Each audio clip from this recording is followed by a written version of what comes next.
People talking about, oh, Mississippi's cheapest state in the country. Mississippi's cheapest state to live in. That's a poor. $500 truck tag versus $73 in Tennessee. That's not a small difference. That's a completely different financial reality. And this is what drives me crazy about the whole cheap red state narrative. The hidden costs are buried where nobody sees them until they're already living there. Bad roads that destroy your alignment every 2 weeks. No insurance on other drivers. Fees stacked on fees. You're not paying less. You're just paying differently. The money still leaves your pocket. It just doesn't show up in the headline number that politicians brag about. That's the hustle, and most people don't catch it until it's too late. Poor state in the country. I'll go ahead and tell you, there ain't nothing cheap about Mississippi. How much my car tag was in Tennessee? $73. My truck tag in Mississippi is $500.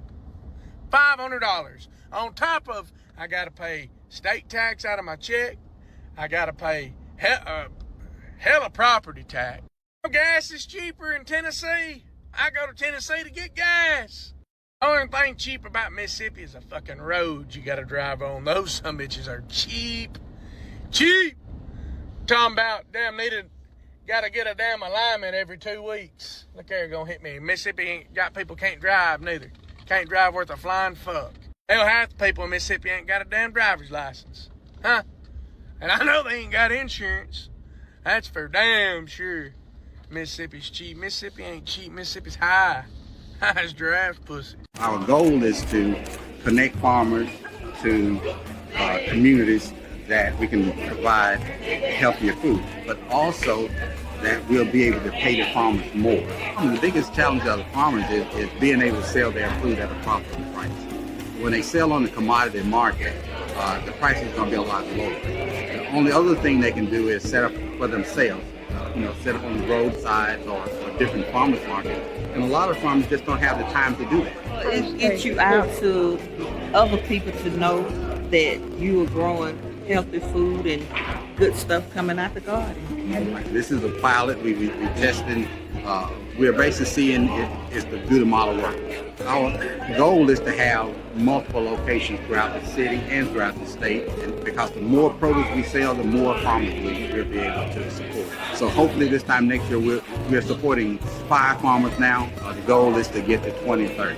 So the more locations we have, the more farmers we'll be able to support, and the more positive impact we're going to have in our community. If voting could change anything, voting would be illegal. Democracy is a scam. Democracy is a system created by those in power to make poor people think you can radically transform your reality without violence and revolution. That's all democracy is. That's why America says we got to make the world safe for democracy. Why you got to make the world safe for democracy? Because if most of the people in the world woke up, they would understand a ballot ain't gonna change shit. Bullets do. Show me a revolution, Queen, that's ever changed anything. Look, I don't agree with everything this man is saying, but there's something buried in here worth sitting with. He's asking a real question. When has fundamental change actually come through a ballot box alone? And the uncomfortable answer is almost never without massive pressure from below. The problem is where this logic leads people. Because frustration with the system is legitimate, but abandoning participation entirely just hands more power to the same people, causing the problems. You can think the game is rigged and still play it strategically, while building something bigger on the side. Checking out completely is not resistance. It's just absence. The folks who benefit most from voter disengagement are the ones already in power. That's not a coincidence. Show me a change that's ever come through elections and not revolution. Did the Chinese Revolution come through elections? No. Did the Russian Revolution come through elections? No. Did the Cuban Revolution come through elections? No. Did the American Revolution come through elections? No. Did the There has never been a revolution in human history where people was able to change their conditions by voting for somebody.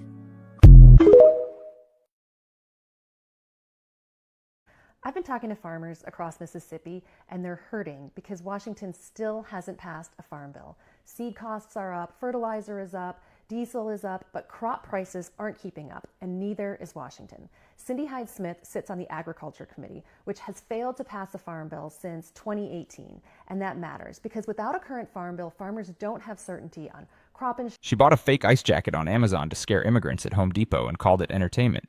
That's it. That's the whole thing. That's what this woman is doing with her political energy. While farmers in Mississippi are selling equipment just to plant crops this season, while people can't afford water bills, while roads are destroying cars every 2 weeks, this girl is doing cosplay for social media clout and laughing about it at CPAC. The gap between the real suffering happening in these communities and what gets celebrated at these conferences is genuinely depressing. $30 on Amazon, $0 of solutions. Insurance or disaster relief or lending. And when you're borrowing against next year's harvest, uncertainty can end a family farm. I've talked to farmers who've had to sell equipment just to plant this year. Some are selling land they never thought they'd sell. Mississippi farmers cannot afford to keep waiting. I'm Sarah Adlaka, and I'll be in the Republican primary for U.S. Senate against Cindy Hyde-Smith on March 10th. Please share my message and follow along so we can send a real fighter to Washington. Actually work for ICE? No, not at all. Nope. Explain the outfit. It's $29.99 on Amazon. I would recommend buying a small if you're my size. This one's a little too loose for my liking. But yeah, if you want some entertainment, wear this and go to a Home Depot in a sanctuary city like where I live right now, Washington, D.C., and you'll see all the illegals. Not all of them, but you can maybe see a lot of them start to run away. And you feel like a group fitness instructor. It's really good. And you actually think that's funny? I think it's hilarious. Absolutely. What's not funny is them illegally... There you have it, everybody. One of the worst people I've seen here at CPAC, and that's saying something. Appreciate it. At redemption period, it led to the Constitution of 1890, black codes, and an aggressive approach by white Mississippians to eliminate any gains made by those African Americans. That lasted for almost 100 years before finally, through the courageous efforts of civil rights veterans who began to push, some of whom fought in World War II, say, we're fighting abroad for democracies we don't have here in the state, which led to the Voting Rights Act of 1965. Much of the evidence to support it came out of Freedom Summer 1964. And what was presented was that there was deliberate efforts by the state of Mississippi, by local county supervisors, by municipal governments to draw the political boundaries to either break up the black voting bloc or what's called stack, pack, or crack. Can you talk a little bit about that phrase, stack, pack, or crack? So, because of the large population of African Americans in the state and the proximity by which people live in communities, you have a large block of individuals. Stack, pack, or crack, 3 words that explain 100 years of political suppression in Mississippi, and Derek Johnson is laying it out. Clean. You take a large community of voters, and you either split them across multiple districts, so they're never a majority anywhere, or you pack them all into one district so they only win 1 seat instead of several.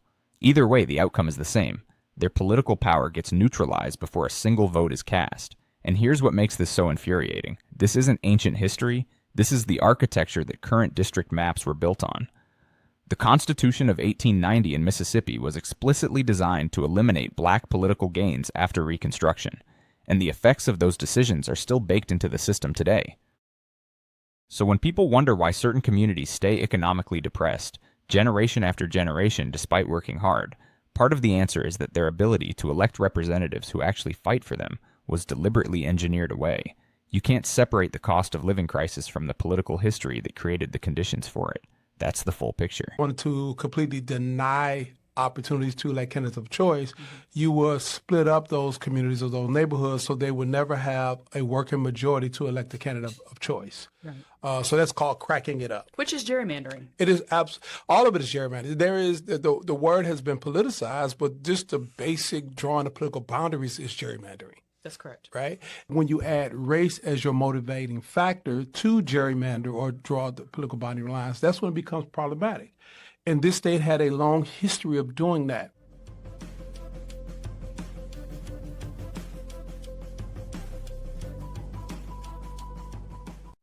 Okay, everyone, take a look at this. A new report coming out today saying grocery prices are continuing to soar.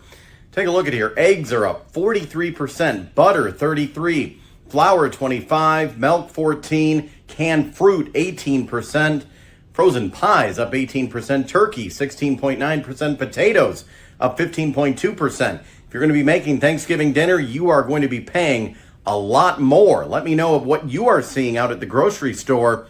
This is inflation, and you're looking at it right here. Let me know what you think. My name is Dave Bondi. I'm giving you the news. Real, unbiased, no narrative. Click the plus symbol right over there to follow me. Grocery prices are better, gas prices are down. Affordability is a big issue, and everything is more affordable since President Trump has been in office, and we're all making a little more money, I think. The economy is improving under President Trump. Right now, I'm not seeing much for myself.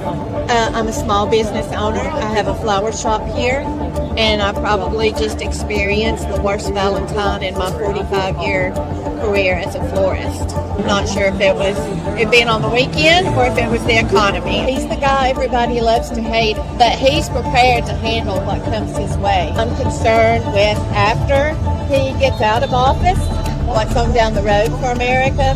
That's very concerning. It's been tough. I mean, tariffs have been tough, right? I mean, it adds a whole different layers to business. But in my opinion, you flip the coin over, look at the positive side, and you make the best out of whatever's in front of you. I'm very grateful to be in business, grateful to live in America where we can actually provide this free economy. This court is going to 45 years running a flower shop, and this was the worst Valentine's Day he's ever seen. That's not a bad week. That's a historical data point from someone who has lived through recessions, wars, and every economic cycle in between. When a 45-year veteran of small business is saying something feels different this time, you listen, and he's still showing up, still trying to make sense of it, still hopeful that resilience is real and it deserves actual policy support. Not just applause. Small business owners like him are the local economy in places like Mississippi. When they hurt, everybody around them hurts too. order that another election be held. Mr. Smith will remain in office in the position that he's in until such time as an election can be held. The testimony you're about to give will be the truth, the whole truth, and nothing but the truth, so help you God. I do. All right, correct. Along all the exhibits. Correct. Let me click on 59. And it shows. You can tell us what this is. It shows equities, and that's reflected on the screen. Rebudget. I was a better solution because I had bones. Whatever you are, if you are a voter, Hinds County now will take your vote very serious based upon the outcome of this case today. And we're not doing enough for this country, and we're not doing enough for Israel, and we're not helping Israel enough. Look at the gas. I mean, every time I go to that gas pump, I get so upset inside. When Trump was president, gas prices were nowhere near this amount. It is getting to the point where people cannot survive. They're getting 2 or 3 jobs to survive. I think Donald Trump is talking to God, and when he enacts something, an executive order or something, it's because God actually told him. I don't know about that, but I believe he's getting his instructions from God. Yeah, I sure do. He's good with the fans and like making people like him. Like his crowd, they like him a lot because of what he does. But I don't think he's dangerous. I think he's just he's doing his job. He's trying his best. I mean, I'd like to put myself in his shoes for a day. I couldn't do it. Yeah, I couldn't do that. He's not dangerous. We love prosperity. We love to work. We love to share our prosperity with the people that we choose to share it with, not people the government tells us we have to give it to. It's my freedom, my money, my hard work, my labor. I can do what I want with it. And we want that freedom back. 4 ways to lower utility bills that you wish you knew earlier. 1. Use green appliances. Look for appliances with the Energy Star mark. 2. Insulate windows. Prevents heat from escaping during the winter. 3. Change light bulbs to LEDs and CFLs. 4. Use a water heater blanket. Helps hold in heat and requires less energy. Be sure to like, comment, and follow us for more. What are you seeing happening with prices today? Oh, this sky. I mean, even just in a short period of time, the produce has gone up. Everything has gone. She has a stable job, and she's still rationing her grocery budget around coupons and sales cycles. That detail right there tells you everything about where the economy actually is versus where the headlines say it is. And then the next person asks the question everyone already knows the answer to. Do prices ever come back down? They don't. That's not a political opinion. That's just how pricing works once a new floor gets set. Cooling inflation means the climb is slowing. It does not mean you're getting your money back. So the people on fixed incomes, the people buying store brand everything, the people skipping items that aren't on sale, they're not being dramatic. They're doing the math correctly. The real story isn't the inflation rate. It's the permanent reset of what everyday life now costs. Up. And, I have a stable job, and a lot of days I'm really thinking hard about what I'm purchasing. I'm buying more store brands, and if it's not on sale and if I don't have a coupon, I'm really loath to buy it unless it's something I really need or want. It's worrisome. I don't know Do they ever go down? Once they go up, do they ever go down? Well, I make $8 an hour. That's why I live paycheck to paycheck. I don't even look forward to getting paid. We've never been rewarded. Never. The whole 7 years I've been with Checkers. This boss is John. He serves as the CEO of restaurant chain Checkers. He recently noticed one of his stores was suffering from extremely low sales. He therefore created a fake identity and visited the store to find out the root cause. After arriving at the shop, John said he came for an internship. Emily welcomed him warmly. They exchanged a few casual greetings. Emily helped John put on work gear before teaching him how to make hamburgers. She performed every step with great proficiency. It was then John's turn to have a go. Accidentally, he messed up the hamburger preparation. The flawed burger had to be thrown into the trash can. Afraid that the supervisor would fire him, Emily pulled him outside to comfort him. She told him everyone makes mistakes, and progress takes time and patience, as long as he puts his heart into the work. John felt touched deep down. He thought the employee was incredibly kind-hearted. Later they chatted casually. Emily mentioned she only earned $8 per hour, and the pay had stayed unchanged for years, even after her promotion to kitchen shift leader. John was greatly shocked by the news, for such pay ran counter to official company policies. Yet Emily explained the pay cut was decided by the store supervisor. The supervisor pocketed most of the store's profits. Besides, most workers here were newly turned adults, so none dared to stand up against the manager. Burning with anger after hearing the truth, John paused to think briefly and finally made a decision. All right, for all my Mississippi peeps. Emily, kitchen shift leader, $8 an hour, 7 years, no raise. And the reason isn't the company policy. It's that her supervisor was pocketing the difference and nobody above him was checking. This is such a perfect illustration of how wage suppression actually works in practice. It's not always some grand corporate conspiracy. Sometimes it's just one person in the middle with unchecked power and scared workers below them. Young workers who can't afford to lose the job, so they absorb the abuse and stay quiet. And here's the part that gets me. How many businesses in Mississippi right now have an Emily, someone skilled, loyal, genuinely good at their job, being paid poverty wages because the oversight isn't there? The money exists. It's just being redirected before it reaches the people who actually earned it. That's the hidden cost of living crisis nobody puts on a graph.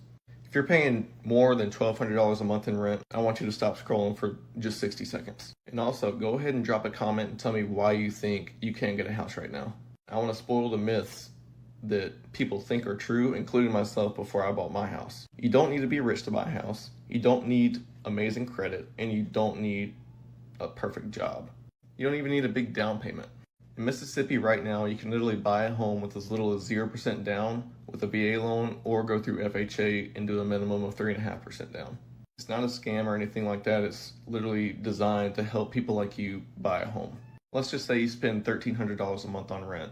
That's, I think, almost $16,000 a year. In 5 years, you pay almost $80,000 and you own nothing, while your landlord is literally taking that check, paying a mortgage, and getting tax benefits. When you own your own home, you can literally build equity, write off mortgage interest, and possibly see that value go up over time. Actually, I almost guarantee it.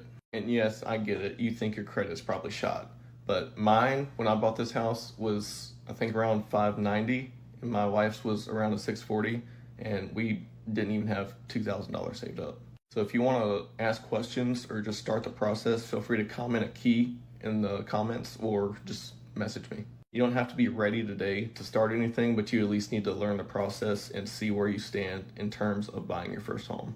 If you are ready to start the process in Mississippi and you want to see where you stand or even just ask questions, drop ready in the comments and I will message you directly. There's no pressure, no sales pitch, just real answers and guidance.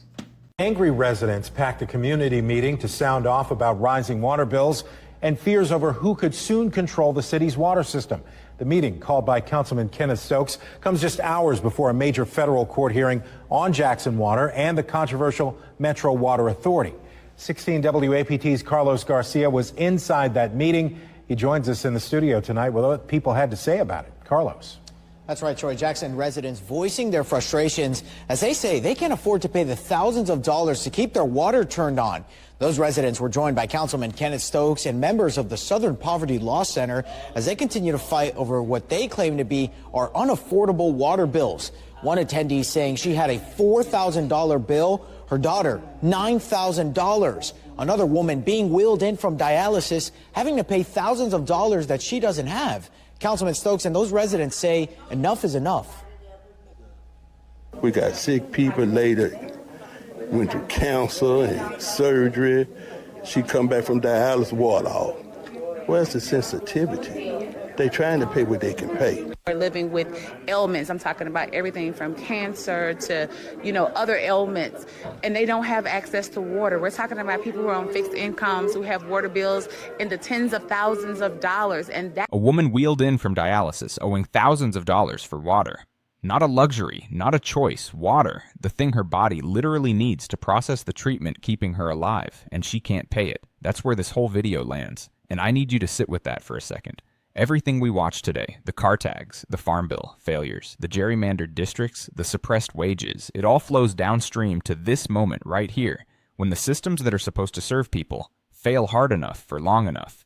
You end up with sick people on fixed incomes owing $10,000 for running water. That's not a billing error, that's a policy outcome. Councilman Stokes said enough is enough, and he's right. But the question is, who actually has the power to fix it, and do they have any reason to? That is unacceptable.